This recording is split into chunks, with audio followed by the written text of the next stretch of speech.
শুক্রবার বন্দে মাতরম ১৫০ বছর পূর্তি উপলক্ষে বন্দে মাতরমের রচয়িতাকে অর্থাৎ বঙ্কিমচন্দ্র চট্টোপাধ্যায়কে ঘোর অপমান তৃণমূলের।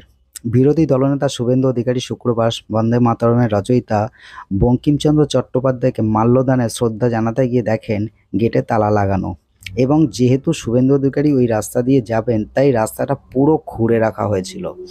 তা সত্ত্বেও বিজেপি কর্মীরা গেট টপকে এই বাংলার বন্দে মাতরম রচয়িতা বঙ্কিমচন্দ্র চট্টোপাধ্যায়কে মাল্যদান করেছেন। এদিকে শিক্ষামন্ত্রী ব্রাত্য বসু আমাদের জাতীয় সঙ্গীতকে কিভাবে ব্যঙ্গ করেছেন আপনারা সেটা ভিডিওতে দেখতে পাচ্ছেন। আমরা ঘুমিয়ে ঘুমিয়েও আমাদের জাতীয় সঙ্গীত গানটা গাইতে পারবো, অর্থাৎ গানটি হলো জনগণ মন, কিন্তু ব্রাত্য বসু লিখেছেন জনমন গণ। ছি ছি ছি ছি, এটা আমাদের লজ্জা। বাংলায় হচ্ছেটা কি বলতে পারেন? নমস্কার, আপনারা দেখছেন জে নিউজ বাংলা। সকলকে প্রণাম ও ভালোবাসা দিয়ে শুরু করছি আজকের প্রতিবেদন। শুরু করার আগে প্রতিদিনের ন্যায় আজকেও বলবো চ্যানেলটিকে একটু সাবস্ক্রাইব করে আমার পাশে থাকবেন। বিজেপি ও কেন্দ্রীয় সরকারের বিরুদ্ধে ক্ষোভ উগরে দিলেন তমলুক লোকসভা কেন্দ্রের দলীয় সাংসদ তথা প্রাক্তন বিচারপতি অভিজিৎ গঙ্গোপাধ্যায়। বিধানসভা নির্বাচনের যখন খুব বেশি দেরি নেই, এমন পরিস্থিতিতে অভিজিতের বক্তব্যে অস্বস্তিতে পড়েছে বঙ্গ বিজেপি শিবির। বৃহস্পতিবার এক সাক্ষাৎকারে ওই সাংসদ দাবি করেন বিজেপির হয়ে তার ভোটে দাঁড়ানোর উদ্দেশ্য ছিল রাজ্যের মুখ্যমন্ত্রী মমতা বন্দ্যোপাধ্যায়কে ক্ষমতা থেকে সরানো, তবে সেই নিশানার ধারে কাছে পর্যন্ত তিনি পৌঁছাতে পারেননি।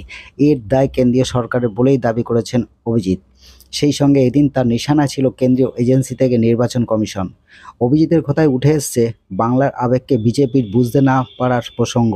তিনি বলেন, কেন যে পশ্চিমবঙ্গের মতো একটা শাসনহীন প্রশাসনহীন রাজ্যে অন্তত ৩৫৫ ধারা জারি করা যাবে না, সেটা তো আমার কাছে একটা বিরাট প্রশ্ন। তমলুকের সাংসদের দাবি, কেন্দ্রীয় সরকার পশ্চিমবঙ্গের পরিস্থিতি বদল করতে চান না।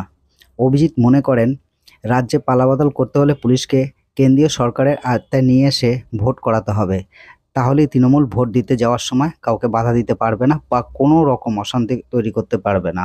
তবে এইসব করলেও যে পরিবর্তন হবে সে সম্পর্কে বিজেপি সাংসদ নিশ্চিত নন।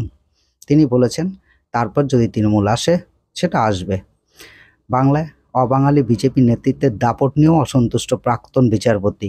উত্তর ভারতের সাথে পশ্চিমবঙ্গের মানুষের চিন্তাভাবনা মেলে না দাবি করে তিনি বলেন, হিন্দি বলয় থেকে এখানে নেতা এনে ভোট করানো যাবে না। কটাক্ষে সুরে তিনি বলেন, পশ্চিমবঙ্গের মানুষের মন মেজাজ, তাদের অভিমান, এসব দিল্লিওয়ালা নেতারা বোঝেন না। নির্বাচন কমিশনের কাজকর্ম নিয়েও সন্দেহ প্রকাশ করেছেন অভিজিৎ। তার দাবি, ভোটার তালিকায় গণ্ডগোল করার জন্য বেশ কয়েকজন আধিকারিকের বিরুদ্ধে এফআইআর করার নির্দেশ দিয়েছিল কমিশন। তাদের সাসপেন্ড করা হলেও কারো বিরুদ্ধে এফআইআর করেনি রাজ্য সরকার। তবে তা না করা হলেও রাজ্য সরকারের বিরুদ্ধে কোনো পদক্ষেপ গ্রহণ করেনি কমিশন। রাজ্যে শিক্ষায় নিয়োগ, আরজিকর কাণ্ড সহ বিভিন্ন ইস্যুতে কেন্দ্রীয় তদন্তকারী সংস্থার ভূমিকা নিয়েও ক্ষোভ প্রকাশ করেছেন প্রাক্তন বিচারপতি। বড় বড় নেতাদের বিরুদ্ধে গুচ্ছ অভিযোগ থাকলেও তদন্ত বা হেফাজতে নিয়ে জেরা করা সেভাবে হচ্ছে না। সিবিআই, ইডির বেশ কিছু বড় মেজো কর্তা বিজেপি বিরোধী রাজনৈতিক দলগুলির মদতপুষ্ট বলেও মনে করেন তিনি। কেন প্রয়োজনীয় পদক্ষেপ করতে পারেনি কেন্দ্রীয় সংস্থার কর্তারা, সেই কৈফিয়ত প্রধানমন্ত্রীর কাছে গিয়ে চাওয়া উচিত বলে মনে করেন বিজেপি সাংসদ।